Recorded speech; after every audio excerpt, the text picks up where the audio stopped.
Hey guys, how's it going? So what am I working on now? Well, I've got a Dodge Journey. It's a 2015. It's a 3.6 liter. Customer was getting some noise underneath the hood, a heavy growling noise. So I'm sorry, there's romper room going on here again today. This is like nonstop. Anyway, so the customer brought it to another shop. They didn't know about me. I work on a family member of theirs' car. So they brought it to this other shop. The other shop said, oh, it's the AC compressor. They put a compressor on it. She came to pick it up, paid the bill, went to go leave, exact same noise. They told her, well, the compressor was no good. We're not sure what that noise is. And she even said, that's the exact noise I brought it in for. They said, well, the AC compressor was no good. And she goes, I never had a problem with my AC before. She goes, I just believed you because you guys are professionals, and you told me it was a compressor, so I had to believe you. She was not very happy. Luckily, she paid with a credit card, and I got a funny feeling it's probably going to go to court. Because why would you charge somebody for something and not even fix the problem? Not even come close to it and then say that, yeah, it's fixed. I don't know. That's just wrong. But anyway. So, of course, the woman was quite upset. She was talking to her sister. It's her sister whose car I work on. And her sister called me and said, hey, would you be willing to look at my sister's car? Because I'm not taking on any new clients. So I said, you know what, for you, yes, I'll take a look at your sister's car. So she comes down here, and she's looking for me. So I go out there, and I go to the car, and she says, you're going to see metal shavings flying around. Now, this woman is telling me there's metal shavings flying around. She obviously knows certain things. For a customer to say there's metal shavings flying around, obviously they do have some kind of a knowledge about things in regards to mechanical things. She knows that metal shavings flying around are not right. Let me start this thing up. You listen to this.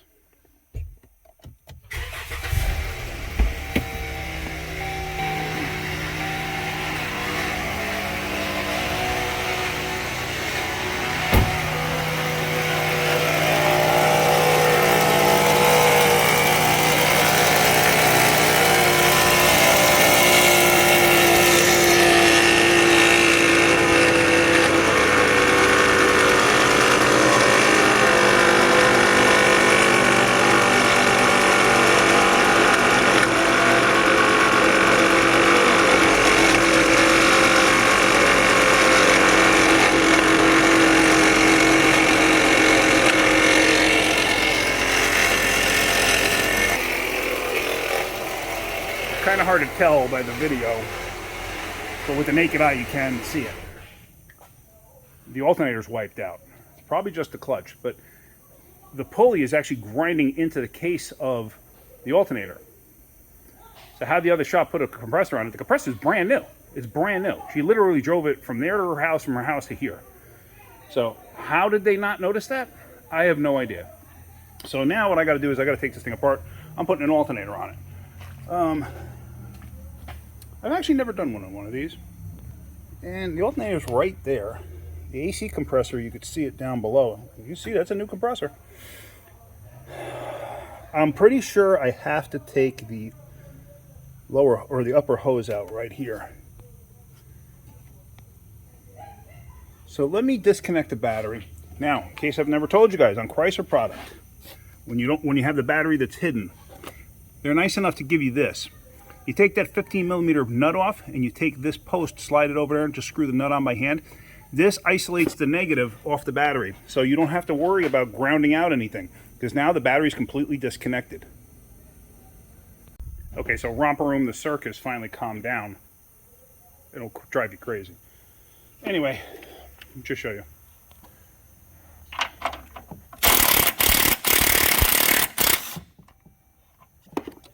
Take that nut off. Take this, put it like that. You can put the nut on it, or you can put the nut to the side. But this way, negative is completely disconnected from the vehicle. Here's positive. These are your jump start posts, actually. So now it's completely disconnected. So now you can safely take out the alternator and not have to worry about shorting out the power wire. So let me put this up in the air, see what I got to do from underneath, and then we'll figure out. I got to take the hose off because I hate doing that because then you get coolant everywhere. All right, let's go. So what I'm going to do is I'm going to undo the lower hose and just drain the cooling system out. I think it's just going to be the easiest way to do this because it's really tight. You see the AC compressor is brand new. How you missed that is beyond me, but whatever. So yeah, I'm going to undo the lower hose, let the coolant drain out that way. And let's see, I'm going to take the shield out over on this side because I got to be able to get to the tensioner. So let me start doing that. Interesting. Okay, let's keep going. Coolant's drained. I pulled that hose off. I'm going to pull the belt off. I took that shield off. Obviously, it's sitting right there on the floor. I'm going to pull the belt off. It's just a tensioner right there.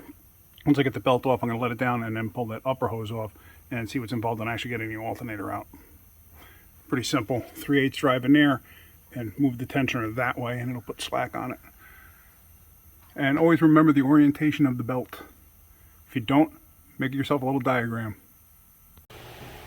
Now with the hose off, if you look closely, remember I said there was metal filings? You see the glitter from the metal filings up there? You see them down there. You look on the alternator, you can actually see now where the pulley was hitting.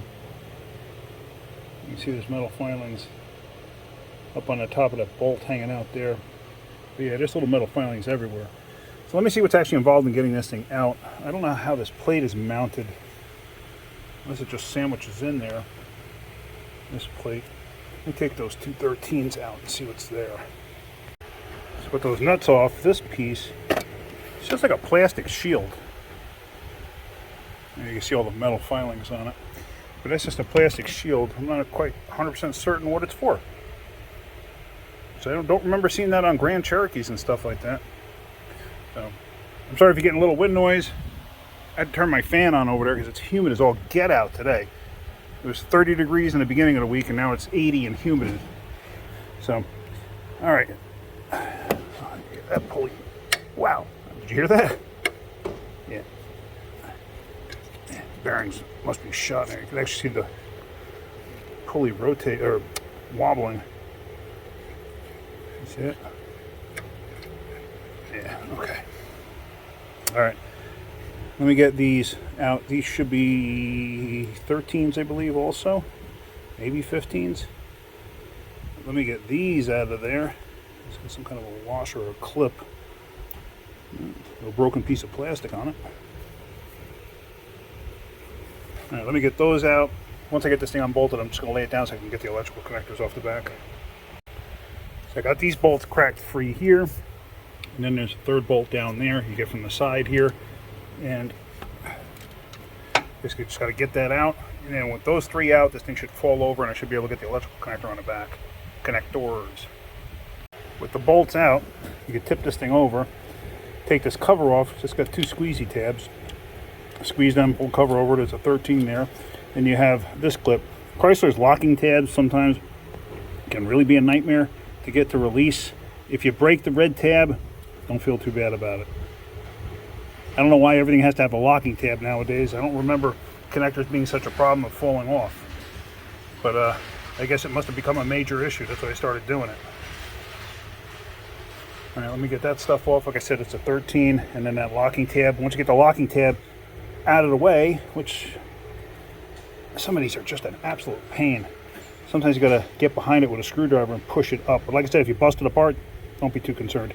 The tab piece here, see that center black piece? You got to push that down. That releases the actual latch, and then that connector will come off. So with all of that out of the way, this should pull up and out. I may have to do this two-handed. It's not going to come out the bottom, I'll tell you that. It's got to come out through this area here. Do I got to unbolt the mount and slide the motor back a little bit? I don't know. We're going to find out. But honestly, the easiest way to do this would probably be to suck down the air conditioning and unhook those lines. But let me see if I can't fit it in between. I also don't want to smack this and break the cam sensor. I'd rather suck down the AC if it comes down to it. But let me see if I can't cut it out. So it is a tight fit. I disconnected the connector here for the cam sensor. That's the exhaust cam sensor for the left bank. Fitting it between the frame rail, that harness, and the AC lines. You can do it. It's tight. It's really tight. But there it goes.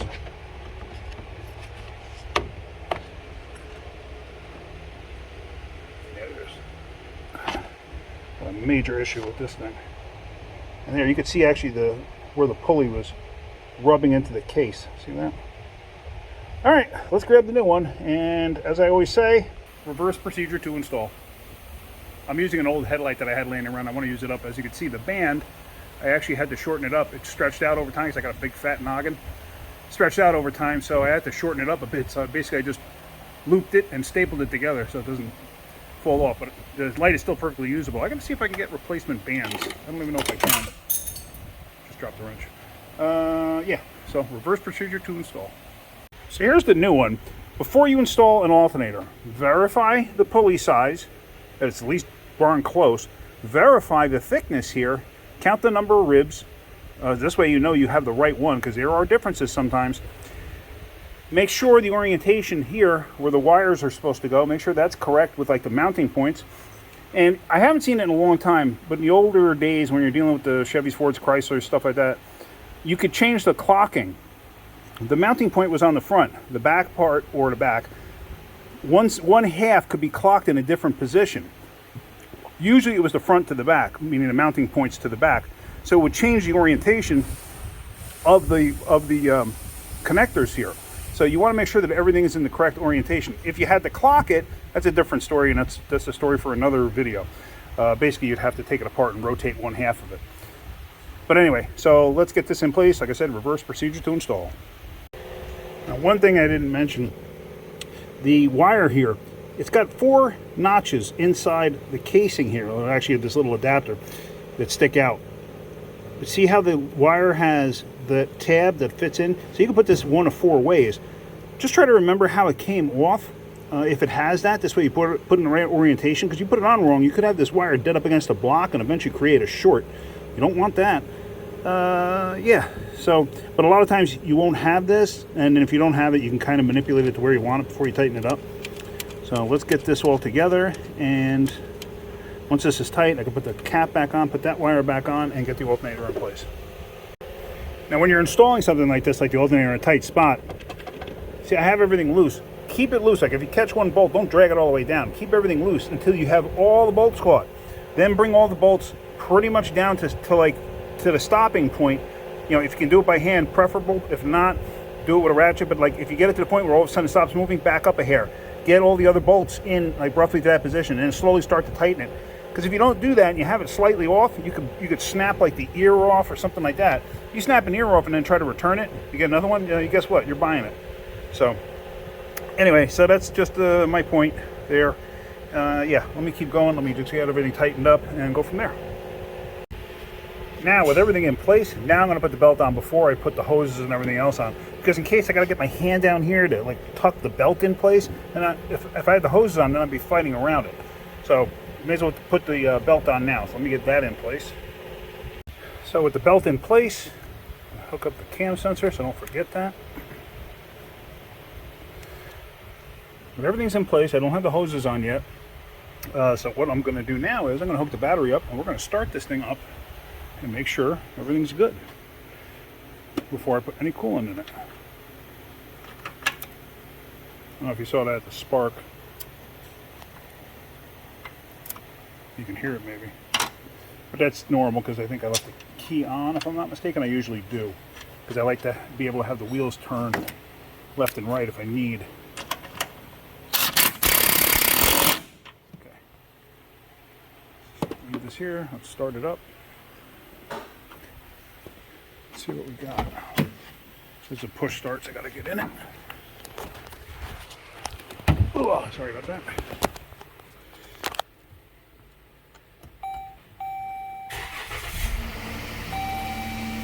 Ooh, nice and quiet. Alright. Actually, now I can stick it in park, because otherwise I'm not going to be able to reach in and just shut it off. Chrysler won't let you shut them off in neutral.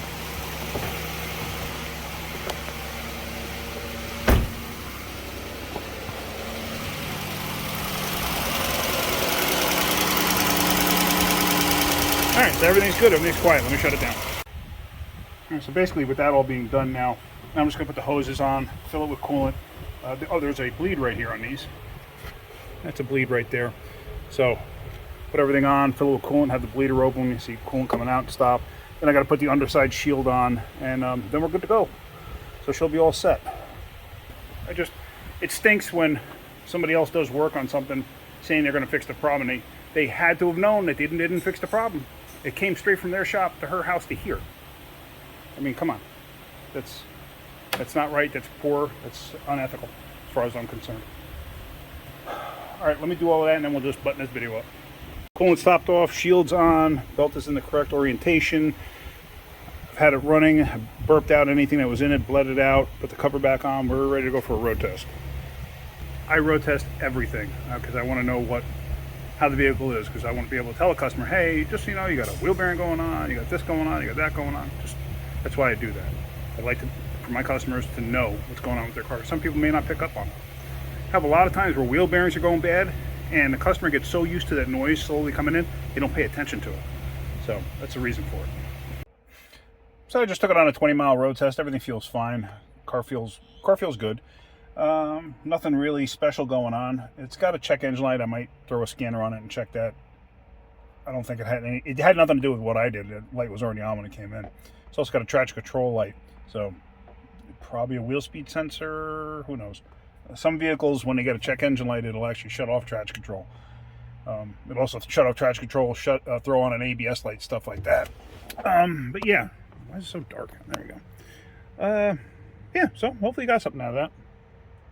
Like I said, if you bring your vehicle to a shop and you have a problem with it, and they do repair and you have the exact same problem. Now, I mean exact same problem. Don't sit there and compare one issue to another. You know, like, hey, you put wiper blades on my car, now I got a flat tire. You know, ever since yes, we call that. You know, and you'd be surprised, that happens. You know, ever since you changed my oil, my rear brakes are grinding. Really? Best one I ever had. This is the truth. And I have people that can back this one up for me, because they were there. Customer came in with a Dodge Durango for a tune-up. Gave him a price. This is what it's going to be for a tune-up. Okay? Did the tune-up. They came in, picked it up. Paid the bill. Went home. Next day they came in and started screaming. Ever since you did the tune-up on my Durango, my Honda won't start. What? Yeah, seriously. Seriously. How do you correlate the two? And she was mad. Like we did something. Can't make it up. Can't make it up. What do we telepathically go to your house? Like, and make your Honda not run? That was the truth. That happened. I've got stories. Hey, do you guys want stories? I'm really curious. I've got stories. I could do a story time with Kenny on Sundays, or pick a night or whatever, and I could tell you a couple of stories, maybe make like a half-hour long video and tell you stories. If that's something you want to hear, if you'd be interested in that, I'll do it. I got no problem doing it. I got some amazing stories. I got some good ones. All right, yeah, let me know if that's something you want. If you want that, let me know, and then maybe I might get you guys involved when my situation changes shortly, and we do some better things. I'll get you guys involved in that too if that's something you want. All right, guys, let me know. If you want, email me at wrenchingwithkenny@gmail.com, because the emails that go through to this account that the channel is linked to, I literally get hundreds, and I mean hundreds of emails a day, especially through YouTube. Like, it's an automatically generated thing, and I cannot for the life of me figure out how to shut it off. So it's just like I get hundreds of them, and it's like you try to go through them, and it's just you get boggled by all the emails. So if you got a personal question for me, send it there. All right, guys, that's it for now. Have a great day. Keep wrenching.